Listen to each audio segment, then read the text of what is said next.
We're about halfway through from our point of view, and I think we've had the usual highs and lows.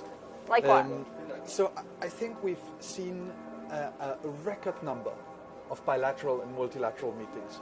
We are proud that people call us a diplomatic marketplace, a diplomatic speed dating, and I think on that count we fully deliver.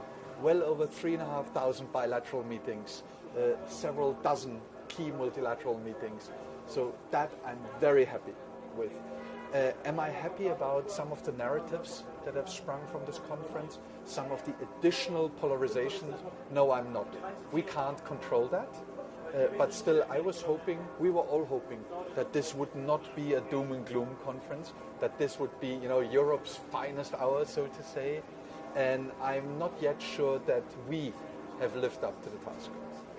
So are you saying that you're disappointed with the speech of J.D. Vance on the main stage, criticizing Europe for not letting people think freely?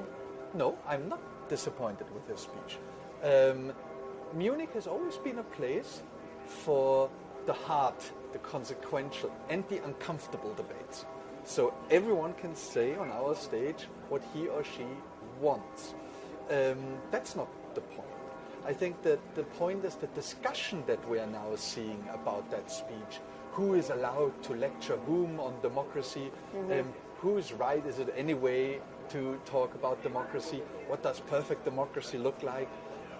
That wasn't the discussion that we wanted to see here. We wanted to talk about very concrete problems that we have, from Ukraine to the Middle East, to the arc of instability in Africa, to the achievement of the Sustainable Development Goals. So are you perhaps disappointed then, the fact that we don't end up this weekend with more concrete developments on a peace agreement for Ukraine?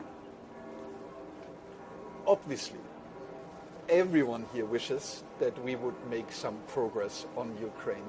But what is clear is that most people here wish that this isn't done over the heads of the Ukrainians, at the expense of the Ukrainians, and separate from the Europeans. Am I disappointed that there is no negotiation starting from here? That never was our expectation. We know, we're diplomats, we know how difficult it is. But obviously I would have hoped for a little more concrete steps towards, when are we actually going to talking about negotiations? And then finally, I just would like to understand, given all your experience and of course now interim chair for the Munich Security Conference, how would you assess the transatlantic relationship at this stage? How is the relationship between the EU and the U.S. when you have so many attacks from the Americans on the Europeans? It's certainly not in a good state, but it's not the end of it. I've been asked several times today, is it crumbling?